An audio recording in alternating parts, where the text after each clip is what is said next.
Welcome back, everybody. We are on part 2. It's time for the hot tags of the week. If you don't know what that is, there are some rumors, some stories, some news, anything else that we want to bring up that have happened over the past couple of days. And funny enough, we had done last week's episode on a Monday, and a lot of things had happened then. We had a little bit over that time period what we usually do. Some things are pretty interesting. Some things, I would have thought that there would have been more things going on here. But I'm going to start off with something that I don't think is really going to, have a lot of conversation. But it's an interesting fact I thought that I would bring up. Sasha Banks has had more T-shirts on WWE Shop than matches on Raw this year, apparently. She has 10 shirts on the shop and has only wrestled 7 matches. Yeah, I've seen that stat floating around in the last week. That is very depressing. Very weird. I never would have noticed that, and credit to Alicia6666 on Reddit for pointing that out.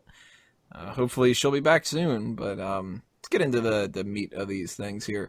AJ Styles is going to be on the next Stone Cold podcast. Any topics you guys think that you really want to see him address? The gay community. Damn it, beat me to it. That'd be so great. Austin's just like, you got a lot of fans over here. What do you think about the fan base that you've got? And he's just like, we got the best fans in the world. What about the gay community? Gay community? That's gonna I'm fall. leaving this company. Like, again, if no one knows what we're talking about right now, just search AJ Styles and gay community on YouTube. You'll soon figure it out. It has nothing to do with recent events, so don't get that. Oh yeah, that didn't even click. Yeah, so nothing to do with that. Oh, this is a few years old. Yeah. So they're definitely not bringing it up now of all times. Yeah, Styles was a homophobe way long time ago. That was a joke. I don't mean that. It's not really a joke. Shit, it might not be. It's a bit touch and go. We've joked a lot about the idea that they don't bring up TNA, but Stone Cold has mentioned TNA just in passing real quick. This is going to be the only time I think they actually will bring it up, if anything. They'd have to. I'd be disappointed if they didn't. Well, the past couple of Stone Cold podcasts, other than the Edge and Christian one, haven't really liked all that much. What were the most recent ones? Team. Forget. Paige was one of the more recent ones. Yeah, that was not good. So, your family wrestled. Yeah, my family did. I wrestled when I was in the womb. There was that Flair one that he did that he recorded at his own the Broken Skull Ranch. Didn't like that one. I couldn't even finish watching that one. No, he's just kind of like, tell me about your daughter. Start crying again. It's like, oh, fuck, we're going to do this for an hour. Then they had that Mick Foley one, which, can't say that about Stone Cold, but I didn't really like the Shane McMahon one either. So I don't know if they're just like purposely being tame or if they ran out of shit to ask people or what. But I want him to dig into AJ Styles, like bring up some topics that are like risque, So you remember when you broke that one guy's neck and the other guy's neck and the other guy's neck? Tell us about that, Styles. And the whole time Austin's just kind of like rubbing his own neck, having memories. You know what? I was hurt in the ring once. Got my neck broke. I was real pissed about it. Kind of fucked up my whole wrestling style for my entire career. You did that multiple times. Wonder what I think of you. Could go like really fucking awkward. I would love to see that. Why not, right? I don't want to see a podcast where it's just kind of like, you traveled all over the place, tell us about that. Oh, I had a lot of fun, wrestled a lot, learned a lot. Okay, well, tell us about how you learned a lot. Oh, I learned a lot. Okay, well, how'd you do that? Oh, I wrestled a lot. I don't want to fucking hear this circular kind of argument over and over again. I want them to be like, so who's the biggest fucker in TNA? It's Dixie Carter. Yeah, that bitch. Like, I just want to start getting into that stuff. That'd be a lot more fun. We were just talking about neck injuries, though. We have a thing to report here about Nikki Bella. She is going to be changing the rack attack finisher because she said that it's just too detrimental to the neck injury. Like, that's one of the reasons why she ended up having that, and she needs to find something else. So that kind of sucks. No more rack attack. Really love the name of that at the very least. Mm-hmm. What do you guys think for another finisher for Nikki? I think she might need to assess her decision to stay in the ring if her neck's hurting that much from doing her move. That's kind of what I was thinking too. I'd be okay with her not wrestling anymore. Ditto. Yep. And that's what I was going to say. say. That I want her to be like in pain or any of that kind of stuff either. I mean, obviously that's not the case, but Like, I think she's done everything she needs to do. Brie's not wrestling anymore. Nikki on her own, I've seen it. I agree. Now they can't even do twin magic, so what's the point? It'd be great if she still does that. She just, like, runs from the opposite end of the thing. It's just like, no, I'm still here. I'm just always hanging out under the ring just in case. But I can't think of another finisher that I'd really like to see her do, because a lot of finishers are just kind of lame a lot now. Like, what's she going to do, a DDT? Blah. Does she have a submission? What submission does she use? Does she? I don't remember. I kind of feel like she might have had something. Maybe we'll check that real quick while I'm stalling here. I don't remember her having any other kind of finishers, though, but she had to have something when she was with Brie and they weren't doing the rack attack and whatever the hell Brie was doing. The Bella Buster was her other move, a face buster? Oh, that's what Brie used. Oh, that was the X Factor. Oh. Yeah, so maybe she's just going to do Brie's move, I guess. They actually list Twin Magic as a finisher. That's terrible. Not seeing any kind of, like, real good secondary moves that just could be moved up here. Like Alabama Slam. You're not going to use that as a finisher. She used a cross arm breaker for a little bit. No, don't start doing that. Handstand corner. All right, now we're getting into things that aren't even remotely close. But yeah, I mean, if Nikki Bella's going to have a new finisher, I hope whatever it is, they're going to give it some kind of a boob name. Because that's the best part. The boob names. I don't know what that could be, but if you have any suggestions, leave a comment below. I'd love to hear the boob puns. What else we have here? WWE has trademarked, or registered the trademark fully, Legion of Doom. So, Paul Ellering's back. Legion of Doom's coming back to WWE. Don't give him the name Legion of Doom. It might be happening. Those two, whatever the fuck those guys are. I would have figured they already would have had the copyright for that. I think maybe Animal owns it. Okay. And they might have just like bought it off of him or whatever. But man, I don't want to see those two guys be the Legion of Doom. Like this Authors of Pain thing sounds kind of cool. Yeah. Go with that, you know. Don't give them Legion of Doom just because it's Paul Ellering. Especially if you're like not going to give them the whole spike shoulder pads and all that. Like, yeah, but Tony, they got to get that Road Warrior pop. Well, are they going to get the Road Warrior pop, even if they're Legion of Doom instead of the Road Warriors? Oh, good point. Are they going to get LOD pop? Maybe they want it just so they can constantly reference it. You know? Can we call it a Lod pop? You know, that could be the case. Just like, you know, oh, Paul Ellering, you know, the Legion of Doom, Legion of Doom, Legion of Doom, just constantly. Mm-hmm. Could be that. Hopefully that's the case. Or maybe they were going to do some kind of like a big thing with Ellering and like Animal, maybe like a DVD or something that they're going to do something with like that. I don't know, but worst case scenario, they give these guys the name the Legion of Doom. Maybe they just bought it and they're not even going to use it. So it would be a silent Legion of Doom. That actually took me a second. Oh, shit. Slod. Swad. Gail Kim is going to be inducted into the TNA Hall of Fame if they are able to actually broadcast it or record it or whatever, because apparently they have Pop TV issues and they needed investors at the last minute for Slammiversary. What a terrible company. Gail Kim makes sense, though. You know, if you're going to induct somebody into the Hall of Fame for TNA, she's somebody who stuck around for the longest time. Why not? But, Wago, your thoughts on Gail Kim going into the Hall of Fame and this whole Slammiversary thing? I mean, I don't really give a fuck about Gail Kim going in the Hall of Fame. Has she had a Hall of Fame career by a WWE standard? Of course not. From a TNA standpoint, I guess. To be fair, she has done a lot for that company in its infancy. So, yeah, whatever. I guess she deserves it if you can really call... But can TNA have a Hall of Fame? Well, who's in it now? We've got Earl Hebner, Sting... Dudley's. Is Jarrett? Should be. You know who should be in it? AJ fucking Styles. Yeah. So yeah, congrats to her. I don't really give a fuck, and I don't really see any credibility in a Hall of Fame by a company that can't afford to run its own shows. The only one we missed was... Oh, sorry. I was going to say the only one we missed is Kurt Angle. Sorry, go ahead. So fucking apparently this guy was on the phone for what 12 hours just calling people in different countries getting funding for TNA. Dude, why even announce a show if you can't afford to do it? Mm-hmm.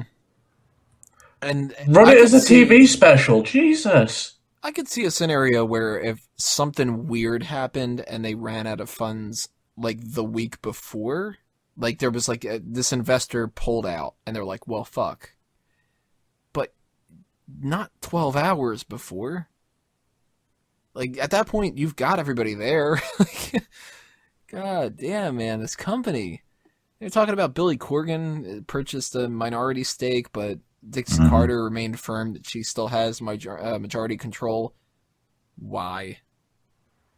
I mean, we've been saying this for years. Just give the fuck up. The story's not going to change.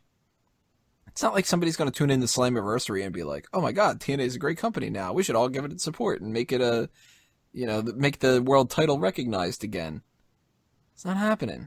Yeah, I don't know what the hell is going on over there, and it's pretty evident that they don't either. I think that they actually, and this is not just making fun of the situation, this is legitimate. I think that they need to talk to some kind of a psychiatrist and send that to the people that have been doing this for a while. Because this is very reminiscent of somebody that sticks in a relationship where it's like it's a dead relationship and they just think that it can change and stuff. You gotta eventually just admit it failed. And I don't know if it's Dixie. I assume it's Dixie and probably some other people too, but they've got like something that's holding them back and they're just not admitting that it's not working. I mean, hell, I've had my fair share of projects that didn't work out. I abandoned them. When was the last time that you saw an Out on Limbs post, you know? Eventually you gotta just admit it's not working. And this has been years of it not working. And there's always some other excuse. Some other guy comes in, throws a couple, dollars their way. They move to another warehouse or whatever, and like, why? Just a shame. Slammiversary, 12 hours beforehand. Some fucking guy has to do that. That's so ridiculous. What do we have here? Something positive. Let's do it with that. The 32 participants of the I said that weird. 32 participants of the Cruiserweight Classic have been revealed. This is going to be a quick rundown. We're going to botch a lot of these names here, but Kota, Ibushi, Gran, Metalik, or whatever, Tajiri, Zack, Sabre Jr., Noam Dar, Dom, Mack, Zumbi, Clement, Petoit, Fabian, Aichner, I don't know, Harv, Sihra. Yeah, you know what, fuck it. I'm just going to post this up on that thing. You can read them all. I'm not reading all these things. I only recognize a couple names here, which are Rich Swann, Tajiri, Brian Kendrick. I know I've heard the name Cedric Alexander before. I have no idea who he is, but I know I've heard that before. Ciampa and Gargano are obviously people that have been in NXT for a while, and we're even in that tournament that we just had. And I think I have heard of Jason Lee, but I might just be thinking of the actor. So, yep. Tyson Dukes and Daivari. So yeah, Daivari's in it. Oh yeah, shit. Wago, I think that you probably know a couple of these people here. Who should we be looking out for? Well, I mean, there's a bunch of guys who you should be looking out for, but my personal four favorite, which I listed in a little post we had on the Mega Maniacs, were Kota Ibushi. Guy's awesome. Check out some of his stuff in New Japan. Zack Sabre Jr., who just had a match with Kurt Angle. Brian Kendrick, who I think one of the most underutilized people they have. And Johnny Gargano, I can't pronounce, Gargano, fucking hell. Yeah. So, check out Johnny Gargano. He's really good. I do like Gargano from what I've seen from NXT. I'm not a huge fan of Ciampa, but, somebody I know. So I'll be like, oh, Ciampa. Oh, and I do like this dude's name, Ho Ho Lun. I instantly want him to win. Yeah, but aren't you excited for TJ Perkins? That sounds like it's an alternative to Bob Evans. You've watched TJ Perkins. I have? It's Suicide. Now, which one's Suicide? Because wasn't there like 8 of them? Oh, yeah. He's the one that ended up being Manic in the Blue Mask. Ah. Huh. Yeah, he was the final bullet. TJ Perkins. He's actually not a bad wrestler, in all fairness. Just fucking plain as all hell. A lot of these names are plain as all hell. Mm-hmm. Tyson Ducks. Come on, man. You know what he needs to say, though? I'm going to win tonight because I've got my ducks in a row. Jesus. If he says that, I want him to win, too. I want him and Ho-Ho Lun to be the finals. I bet his character's like totally the opposite of that, but that'd be an amazing tagline. He's either like the full-on redneck, like the, what was the dude that was Trevor Murdoch, like that type of guy, where it's like, woo, Tyson Ducks, kind of thing. Or he's like a Finn Balor type, where you're like, you're Tyson Ducks, really? Huh. You do know it's Dukes, right? Oh, it's Dukes? Yeah. Oh. I didn't know if you're just fucking around. Ducks would be a better name. Ducks is so much better. Like, I hate him now. Yeah, now it's just totally killed it. It's DUX. It should be Ducks. You know what that reminds me of is in Pokemon. I think it was the first one when you traded for a Farfetch'd and it was named Ducks, DUX. I hate That's all I can think of. It's like the only Farfetch'd anyone could ever get was nicknames. Like, fuck you. Now, to be fair, was it Ducks or was it Dukes? Shit, now I'm questioning everything. Yeah, you don't know. You don't know because there wasn't audio in that. It was just doon doon doon doon doon doon doon. So could have been Dukes.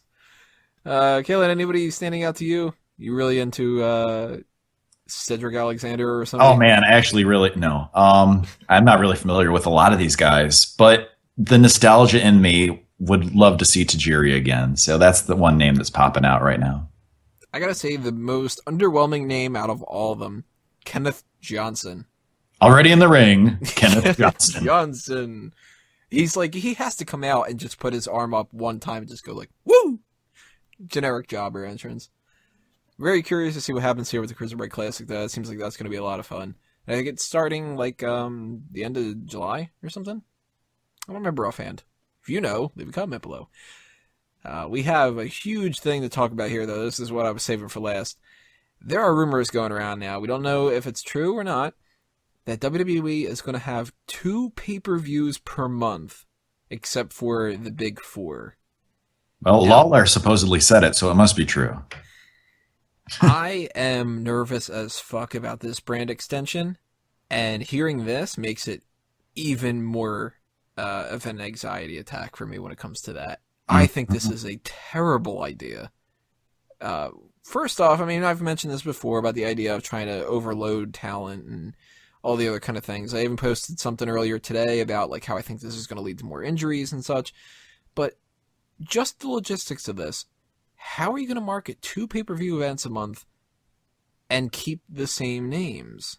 If you don't keep the same names, you're going to have to make up whole new names, which means a lot of our gimmicks are going to change, because you can't have, say, like, right now we've got June 19th is Money in the Bank. Is Money in the Bank going to be Raw Money in the Bank? And then on June 26th, next Sunday, SmackDown Money in the Bank? Nobody's going to want to watch, like, oh, wait, Money in the Bank is June 19th and the 26th? That's going to be weird. Same thing with, like, Night of Champions. You can't do Night of Champions and not have that be a cross-branded thing. And if you do, like, Night of Champions Raw, Night of Champions SmackDown, people are going to get not only confused about that, they're also going to go, I don't want to watch the one of them. I've always thought Night of Champions should be a TV special anyway. It should. Mm-hmm. That should be, like, when they added Elimination Chamber, Night of Champions, just do that on, like, an episode of Raw. Now that we're going to do Raw and SmackDown differently, they can't really do that, but the Raw Super Shows, that kind of shit, like, just do that. Don't make it a pay-per-view, because they don't have as many titles as that, and I don't want them to make new titles anyway and all that kind of stuff. That's another whole, get down that rabbit hole, but 2 pay-per-views a month, I mean, are you guys into this, or I'm totally against it. I already thought at this point they're kind of bordering overexposure, and this will, I think, just put it over the top. With 2 pay-per-views a month, this, we're going to have as many weeks with a pay-per-view on a Sunday as we do not. So it'll be a pay-per-view one Sunday, next Sunday off, pay-per-view the following Sunday. So it's going to be every other week. That's way too much. And that makes it less special. Mm-hmm. So, kind of like how Brock Lesnar only appears a few times a year. When he does show up, it's special. Same thing with the pay-per-views. Once a month, even sometimes that feels like, it's like, oh, shit, we just had this one a couple of weeks ago and we're doing this one already. You hear that, Tony? How Brock is special and he shouldn't be there all the time? Remember that, Tony? Oh, I agree. He shouldn't be there all the time. That's why he's a big draw for UFC, because he doesn't show up all the time. And he also doesn't need to have that belt. Yeah, but it meant so much more. So I'm just afraid that it's just going to kind of overall make it feel not as important. It's like, oh yeah, I could watch this one, but there'll be another pay-per-view in 2 weeks anyway, so I can skip this one. You don't want to do that. You don't want to make it feel unimportant or less important. They should be fucking monumental events. It's like, oh my God, I have to watch that this Sunday coming up because there's all these matches going on. And I mean, now that, we're not paying $60 for a pay-per-view or anything like that, we, have the network for $9.99. It makes it consumable, for the average person. So it's not like it would be that same price every other month, every other week rather. There's no way they'd be able to do this where it was $60 twice a month. Yeah, they would never have been able to do this before the network. So now that it is on there, I mean, I'm just afraid of overexposure. I don't want people to get so sick of the product. I'm very much in agreement. Sorry, go on, Tony. Well, I was just going to transition to a thing where I was going to ask you, so go ahead. Oh, okay then. Sorry, I just had Miguel in my head going, well, that brings us down to our next... he was talking in all caps. Yeah. That brings us on to our next topic. Shit, what was I doing? That broke me. You were agreeing with me. Okay, I was agreeing with Kalen because there is a massive oversaturation problem here. And I understand with the network, they've got a big need to make content right now. But god damn, if they're not going to trim Raw back by an hour and they're going to do 2-3 hour shows a month on top of everything that we've already got, I ain't watching nothing but the pay-per-views. And then you got to count the pre-shows. It's like... Jeez. Yeah. So that would be 3 hours of Raw, 2 hours of SmackDown, an hour of NXT, and then if it's on a pay-per-view week, 4 hours of a show. It's just going to get to the point where Renee is forced to stay behind that desk at all times. Renee will just live in one of those production trunks. Yeah, they'll throw her in the trunk. They keep her in a trunk. The biggest logistic nightmare, I think, when it comes to this is just how do you do these events that are themed? Because you can't have, Hell in a Cell twice or TLC twice. And if they're talking the big four are the only ones that they'll have, both rosters on there, then another thing you got to factor in here is if you add enough people to the roster where you have to have, double the amount of people that we have now to make sure that we have enough to go around, then when we have something like WrestleMania, half those people aren't going to make it into the fucking card. You can't double something and then go back and then go forward and then go back and not have people falling by the wayside.